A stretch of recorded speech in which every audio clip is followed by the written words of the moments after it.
You know, for a guy who doesn't really care about zombie movies, I've sure reviewed a whole lot in the past month. However, these are different because they're directed by Bruno Mattei, Claudio Fragasso, and Lucio Fulci? Maybe? So Dawn of the Dead was released under the title Zombie in Italy, and producers, being Italian, were like, this work, let's make an unofficial sequel. What came out of it was Lucio Fulci's Zombie 2, Zombie Flesh Eaters, it's Italian so it had like 10 names, and that also worked, apparently. And then the Italians were like, oh mamma mia, let's run this franchise to the ground. And that's exactly what they did. And when you want to run a franchise to the ground in Italy, who do you call? Bruno Mattei and Claudio Fragasso. I love, unironically, Bruno Mattei and Claudio Fragasso, but let's just say they don't have the pizzazz that Lucio Fulci did. However, Zombie 3 apparently had Fulci work on it. Now, how much he did for the movie is still a hot debate in the horror community. To me, the movie feels 80% Fragasso Bruno Mattei and like maybe 20% Fulci. And most people think it's only directed by Lucio Fulci and Bruno Mattei, but IMDb says Claudio Fragasso directed too, and he also helped with the script. It shows. So it starts off with scientists infecting a corpse with something called Death 1. And then when that corpse comes back to life and attacks them, they're surprised. It's called Death 1. It's not very subtle. And then after the credit screen, we have our two main scientists who are trying to take out Death 1 from the lab. However, they get attacked by what I assume is a group of terrorists who wants to sell the biomedical weapons to probably the Soviet Union, because that was still alive in '88.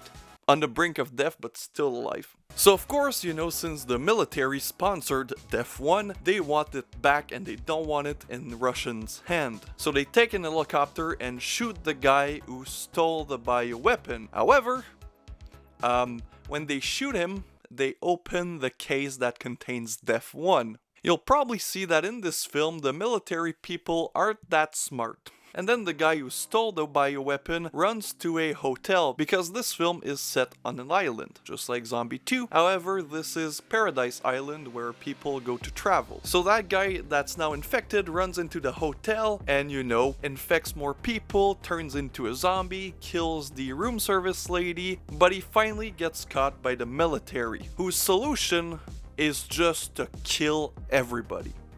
A solution they'll keep using in the entirety of the film. Which I guess, you know, it's more efficient that way, you know, you don't have to test people, you don't have to see or make sure they're actually infected, just shoot everybody you see.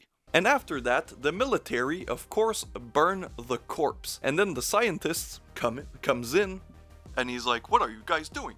And military's like, we're fucking burning the corpse, dude. That will spread the virus into the air. Lamau cringe. And of course, that spreads into the air and everybody gets infected.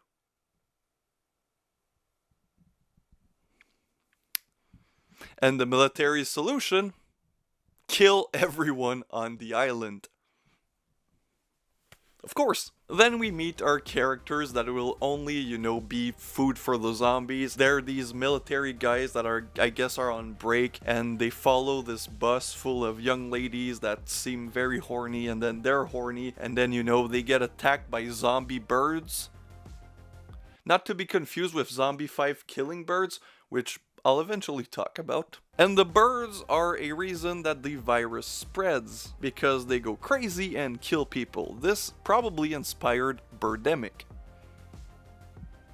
That's not a compliment. And then since these are military trained guys, you know, you get the aspect of these guys trying to survive with these girls and, you know, fighting the military that are all dressed up in suits because, you know, they're supposed to kill everyone, so people are gonna try to defend themselves. And during that time, you have a radio host who, by the way, is like the best character. I love his voice. I love his smooth style. And, you know, he gives updates on the situation, and eventually the radio host becomes a zombie and talks to the other zombies. And this ends, of course, in chaos. Because it's Zombie 3. And at the end, the military is like, we've killed everyone. We're safe. We won't hear about that from the UN. Don't worry, guys, it's chill.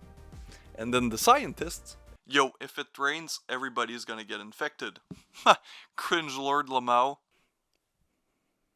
And you're probably thinking, that's a great way to set up the sequel. It's an Italian franchise. The sequel has nothing to do with it because it wasn't supposed to be a sequel. They just slapped the title on it.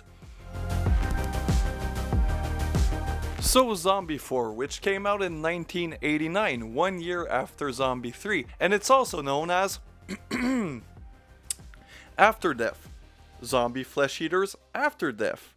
Au-delà de la mort. Return of the Living Dead Part 3. And this one was completely, in IMDb's opinion, directed by the man, the myth, the legend, Claudio Fragasso, or Clyde something. They all took fake names to try to sound American, but this just smells of Italian trash. You can smell the bad pasta from here. And I'm gonna be honest, even though I love this movie, when I watched it tonight, I wasn't paying full attention because it's Tuesday and I release my videos on Tuesday, so I had to watch my videos, answer comments, answer messages. So I'm a busy boy. Everybody wants to talk to me. I'm famous. But overall, it's just as nutty as Zombie 3. And it goes back to, you know, to Zombie 2 with a little voodoo aspect. So you have this voodoo mage at the beginning who like sends his wife to one of the doors of hell. Again, reference to Fulci, maybe. There's even the Book of the Dead in this. So this is like if a zombie had sex with the Beyond, but since they're related, it created a very, very mentally challenged child. Anyways, some military or some guys with machine guns show up and they're like, you caused this pandemic. And he's like, oh, because you never took care of my daughter with cancer. And they're like, oh, we're not gonna shoot you. But then one guy is like, oh, I'm gonna shoot him. And then he shoots him. And during that time, we follow this couple with this kid and they're running away from zombies. And then the father gets attacked and the mother tells the child, run away by yourself on a zombie-infested island. You're sending your kid to her death. Before she runs away, the mother gives her an amulet, which she will use in the future when she comes back to the island, which is where the rest of the film is gonna take us. We're gonna follow her with a bunch of ex-military kind of these guns for hire. There's a word for that, but I'm brain dead right now because I just watched Zombie 4, so I don't remember. And she still has that amulet, which later on she will tell people that this is to close the doors of death, which nobody will believe her until, you know, the zombies start showing up. And that's exactly what happens. But this time, the zombies are these black hooded figures, probably members of a cult, and they're kind of not zombies in the traditional sense of the word. Anyways, it's just like drama between the characters, and then eventually the zombies show up. One of the guys gets infected, but since nobody apparently knows they're zombies, they keep him with them, and then when a bunch of zombies attack, they leave the girl with the corpse, and during that time, of course, the corpse turns into a zombie and destroys her face. The special effects, by the way, in this are Magnifico. And then it eventually ends with the girl putting the amulet around candles and closing the doors of death. And then she turns into a zombie, I guess, her face melts, and then the last surviving guy gets killed. Zombie 3 and Zombie 4. Now before you ask, I haven't covered Zombie 5 in this video. Why? Because Zombie 5 was actually never meant to be in this series. Kind of like Zombie 4, they just slapped on the title, but at least Zombie 4 makes sense because they're kind of zombies in the film. Zombie 5 is about murdering birds.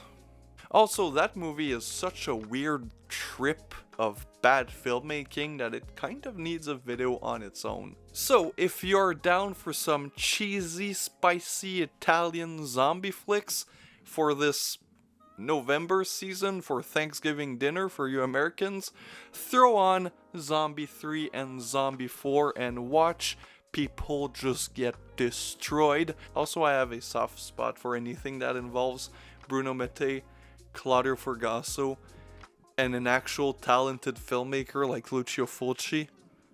But again, context of the time, the late 80s for Italian filmmaking was kind of getting rough. Anyways, see you guys next time.